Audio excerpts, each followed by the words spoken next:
25 से 30 का फिर से नीतीश। नमस्कार, मैं हूं सिमी सोनी और इस वक्त मैं मौजूद हूं प्राइम न्यूज के डिजिटल वॉर रूम में और यहां पर एक माहौल बना हुआ है। आप साफ तौर पर देख सकते हैं कि बिहार चुनाव के जो रिजल्ट्स हैं वो कहीं ना कहीं अब जो रिजल्ट है वो आने ही वाला है और इस समय मैं मौजूद हूं यहां पर और हमारे साथ मौजूद है आकाश और बिहार के दो धुरंधर हमारे साथ मौजूद है। आकाश, सबसे पहले मैं आपसे ये जानना चाहूंगी क्या माहौल चल रहा है, क्या कुछ चलत बा?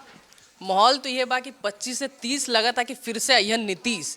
काहे कि जिस तरीके से अभी तक जो आंकड़े निकल के आ रहे हैं उसमें जो एनडीए है, एनडीए जो है वो महागठबंधन को बहुत पीछे करते हुए दिख रही है। महागठबंधन ऐसा लग रहा था दोनों के बीच की कांटे के टक्कर हो गए, ऐसा लगत रहा है कि कांटा के टक्कर हुई। कांटे का टक्कर तो ये लगते रहे कि कांटे के टक्कर दोनों में होए वाला बा, लेकिन आज जो सुबह से काउंटिंग चलत रहे उनमें साफ हो गई बा कि सरकार के कर आई। ये तो साफ बात है कि शुरू लगत रहे कि कांटा के टक्कर हुई, ठीक बा, पर अभी तक जैसन आयल बा रिजल्ट ओकरा में ऐसे ऐसे कुछ नहीं की दिक्कत। काहे कि जो आरजेडी जो पिछले बार जितना सीट लाई थी उससे भी बहुत पिछड़ते हुए दिख रही है। जो जेडीयू थी, जेडीयू जो पिछले बार लगभग 40-45-43 सीट पर सिमट गई थी, वो इस बार लगभग डबल 70 सीट पार कर चुकी है। और वहीं जो आरजेडी है जो पिछले बार सबसे बड़ी पार्टी थी 75 सीटों के साथ बिहार में, वो इस बार तीसरे नंबर पे आ गई है। वो मतलब अगर इस बार जेडीयू से भी पीछे चल रही है आरजेडी। अगर एनडीए जो है कंबाइन एनडीए की अगर हम बात करें, सिर्फ जेडीयू और बीजेपी की बात करें तो महागठबंधन जो उससे काफी पीछे चल रही है। महागठबंधन अभी बहुत पीछे है, उनको अभी कवर करने में महागठबंधन इस बार काफी पीछे चल रही है। जैसा कि आकाश ने कहा कि हमने पिछले साल देखा तो एक कंपटीशन बना हुआ था, लेकिन इस बार जो तस्वीरें हैं वो साफ होती हुई नजर आ रही हैं।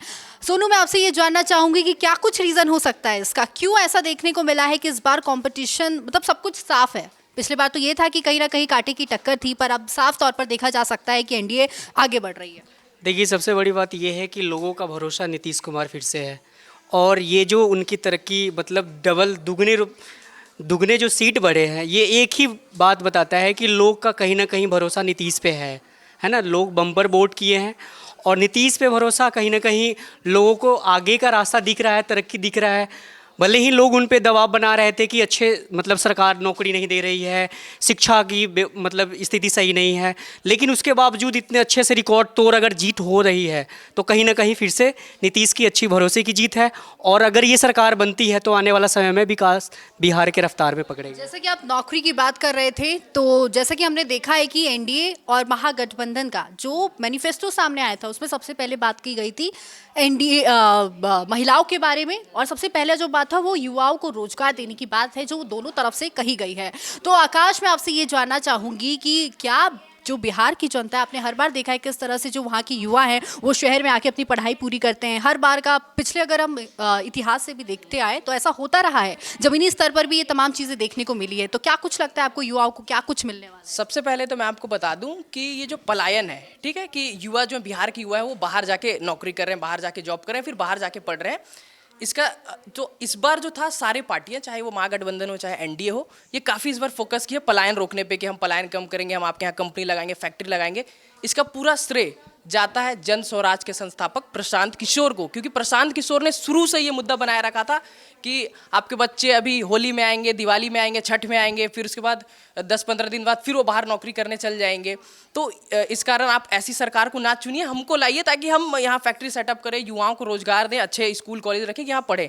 इस कारण सारे पॉलिटिकल पार्टियों पर दबाव पड़ा, उनको अपने मैनिफेस्टो में डालना पड़ा कि इस बार हम रोजगार देंगे, युवाओं पर ध्यान देंगे। तो ये पूरा क्रेडिट जो है प्रशांत किशोर को ज़्यादा, बेशक वो ज़्यादा सीट नहीं जीत पा रहे हैं अभी तक जो रिजल्ट दिख रहा है, पर उन्होंने बिहार के युवाओं को और वहाँ के लोगों को जागरूक किया, जिससे ये साफ पता चल रहा है कि इस बार जितने भी पॉलिटिकल पार्टियां हैं उनको इस पे फोकस करना पड़ रहा है कि हमें बिहार पलायन रोकना है बिहार से। तो पूरा क्रेडिट प्रशांत किशोर को जाता है। ठीक है, उन्होंने जो भीड़ जुटाई थी वो वोट में तब्दील नहीं हो पाया है, पर ये पूरा क्रेडिट प्रशांत किशोर को जाता है। तो मैं आपसे ये जानना चाहूँगी कि मैनिफेस्टो में कहीं ना कहीं महिलाओं के लिए भी बहुत सारी ऐसी तमाम चीज़ें हैं जो बात करें अगर महागठबंधन की या फिर एनडीए की, दोनों तरफ से तमाम चीज़ें हैं कही गई हैं। तो क्या जो लोग जीत कर आते हैं तो क्या कुछ होगा? ये कह रहे नीतीश कुमार का जो मतलब भरोसा लोगों पे है, अगर वो फिर से सरकार बनती है तो कहीं ना कहीं महिलाओं की बात करें, शिक्षा की बात करें, रोज़गार की बात करें, थोड़े बहुत बदलाव आएंगे और वो बदलाव तरक्की के रूप में होगा। और महिलाओं को जो 10,000 वाली बात है वो भले ही सहायक राशि के रूप में मिल रहा है, लेकिन ये सबसे बड़ी बात ये देखने को मिल रहा है कि महिला इससे पहले भी नीतीश पे भरोसा करते आ रहे हैं, और नीतीश का कहना है कि वो खुद मतलब अपने राजनीतिक कैरियर में अपना कुछ बनाया नहीं है, बिहार के लिए जो भी कुछ किए हैं, तो लोगों का भरोसा या महिलाओं का कह लीजिए या फिर किसी भी अन्य वे में कह लीजिए, तो नीतीश का भरोसा मतलब अच्छा रहा है, और ये तो परिणाम ही बता रही है। और जब परिणाम अच्छी आएगी तो भरोसा के साथ साथ अगर विकास पे आएंगे तो कहीं ना कहीं मतलब बिहार की अच्छी बात है। अगर महिलाओं की बात हो ही रही है तो आकाश, मैं आपसे ये जानना चाहूंगी कि क्या सीएम फेस के लिए महिला प्रत्याशी कोई होनी चाहिए थी? नहीं, सीएम फेस के लिए कोई भी महिला प्रत्याशी नहीं है। हम और बता दें कि सीएम फेस खातिर कोई वो महिला प्रत्याशी नहीं है, काहे कि शुरू से एनडीए की रहे कि हमने पहला जो चेहरा बनाए वो नीतीश बाबू रहे। थोड़ा सा टाइम लगल बीजेपी के बतावे में, पर सीएम फेस के चेहरा अभी भी नीतीश बाबू है। काहे कि आप जगह जगह पटना में देखबू तो बड़ा बड़ा पोस्टर लगल बा 25 से 30 फिर से नीतीश, तो सीएम के चेहरा तो नीतीश बाबू हैं।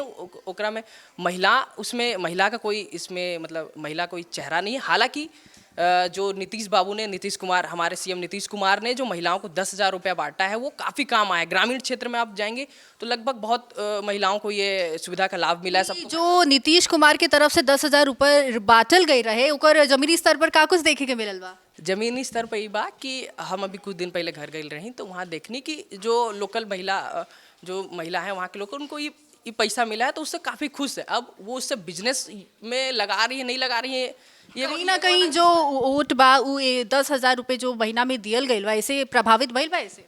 बिल्कुल बिल्कुल। ये जरूरी नहीं है कि वो महिला 10,000 रुपया के लेके कुछ बिजनेस करियन, पर पैसा मिलल बा तो सब खुश बढ़न कि हाँ हमारा पैसा मिलल बा, हम नीतीश कुमार के ही वोट दें। और नीतीश कुमार ऐसे भी आप जानेंगे तो सुशासन बाबू के नाम से जाने जाते हैं उनके राज्य में। हालांकि बिहार में भी कुछ दिनों में कुछ घटनाएं हुई हैं, पर हमेशा नीतीश कुमार जो है सुशासन के लिए ही जाने जाते हैं, चाहे वो महिला सुरक्षा हो गया या फिर डेवलपमेंट हो गया। आपको मैं बता दूं कि बिहार में भी कुछ दिन पहले पहला इंटरनेशनल स्टेडियम मिला जो नालंदा में हुआ है, ठीक है। पटना मेट्रो सिटी बना, इससे पहले बिहार मेट्रो सिटी नहीं था, जो कि अभी 2-4 महीना पहले मेट्रो सिटी बना है। तो ये सब चीज़ें लोग को दिखाई दे रही हैं, इसलिए उन्होंने नीतीश कुमार को चुना है। अगर ऐसी कुछ आरजेडी या महागठबंधन किए रहते तो शायद लोगों का झुकाव उनके साइड होता। जी आकाश, तो जैसा कि साफ रुझान है वो देखने को मिल रहा है कि किसकी सरकार बनने वाली है, सीएम कौन होने वाला है। आकाश, हम तो से ये जाने के चाहते हैं कि अगर सीएम नीतीश कुमार ना होता तो उनकरा जगह कौन सीएम फेस हो सकेला? देखा ऐसा बात बा कि सीएम फेस नीतीश कुमार रहियन, और अब तो देखा हम देखिए अगर जमीनी स्तर पर तो कई सारे ऐसा नेता, मतलब कई लोग बा जेकर पॉपुलैरिटी जमीनी स्तर पर बहुत बा। चिराग पासवान की अगर हम बात करी तो बीच में इतना युवाओं के बीच में उनका पॉपुलैरिटी रहे कि लोगों के यह कहत रहलन जा कि जो सीएम फेस है वो कहीं ना कहीं चिराग पासवान भी हो सकेलन ना। सीएम जमीनी स्तर पर ऐसा देखे सीएम फेस नीतीश कुमार रहियन, 25 से 30 नीतीश रहियन। और अब तो चाह के भी बीजेपी वाले, एनडीए वाले नहीं चेंज कर सकते। थोड़ा अब यहाँ पे थोड़ा समझिएगा, फैक्ट समझिएगा। पिछले बार जो था जेडीयू लगभग 40-45 सीट लाया था, यानी 73 सीट थे, ठीक है। इस बार अभी तक आप देखें तो 75 सीट वो पार कर चुकी है, लगभग 80 सीट 70 प्लस ही आ रहा है उनका। तो अगर नीतीश कुमार को सीएम चेहरा नहीं बनाते हैं तो सीएम नीतीश कुमार जिस चीज़ के लिए फेमस है आपको पता है, पलटने के लिए। क्या पता पलट जाएंगे तो वो महागठबंधन के साथ और अन्य पार्टी को मिलकर अपना वो बना दें, मतलब वो उनके साथ चले जाएं। तब तो बीजेपी को चाह कर भी उनको सीएम का चेहरा बनाना पड़ेगा। आप क्या कहना चाहेंगे? मैं ये कहना चाहता हूँ आकाश, अभी तक पूर्ण रूप से रिजल्ट आया नहीं है। मेरा ये कहना है कि अभी रिजल्ट आया नहीं है। आप जो कह रहे हैं इस तरह से, जो नीतीश कुमार अगर मतलब चेहरा बीजेपी अपनी कैंडिडेट खड़ा कर सकता है, अगर बीजेपी 90 प्लस जा रही है और एलजेपी उसका सहयोगी पार्टी अगर 25 या 30 आ रहा है तो माहौल बदल सकता है। क्या कहना है? माहौल बदल सकता है तो ये बिहार में बदल सकता है, पर नीतीश कुमार चाहेंगे तो सेंट्रल में भी माहौल बदल देंगे। आप बिहार से हाथ खींचिएगा, वो सेंट्रल से हाथ खींच लेंगे आपसे। तो कोई भी पार्टी नहीं चाहेगा कि वो सेंट्रल से जाए, ठीक है। वो क्यों चाहेंगे कि मैं यहाँ बैठा हूँ सेंट्रल में, वहाँ से नीतीश कुमार हाथ खींच लेंगे। अगर आप नीतीश कुमार से बिहार में हाथ खींचते हो तो नीतीश कुमार आपसे यहाँ हाथ खींच लेंगे। तो बहुत सिंपल लॉजिक है। इसलिए सीएम चेहरा जहाँ तक लग रहा है 99% चांस है कि सीएम नीतीश कुमार ही रहेंगे। कुछ ही देर में जो रिजल्ट्स है वो भी सामने आ जाएंगे और ये साफ हो जाएगा कि आखिर बिहार में केकर सरकार बा। इनका तरफ से तो ये बा कि सीएम नीतीश कुमार ही 25 से 30 तो फिर से नीतीश से है। 25 से 30 फिर से नीतीश, ये हुई। बिल्कुल यह हुई लिख के लेनी कि 25 से 30% नीतीश से हुई हन और यह बिहार के फिर से 10वां बार मुख्यमंत्री बनी हन। अब कुछ ही देर में जो तस्वीरें हैं वो साफ हो जाएंगी। फिलहाल अभी के लिए इतना ही, और ऐसे तमाम भी अपडेट्स के लिए जुड़े रहे प्राइम न्यूज़ के डिजिटल प्लेटफॉर्म के साथ। नमस्कार।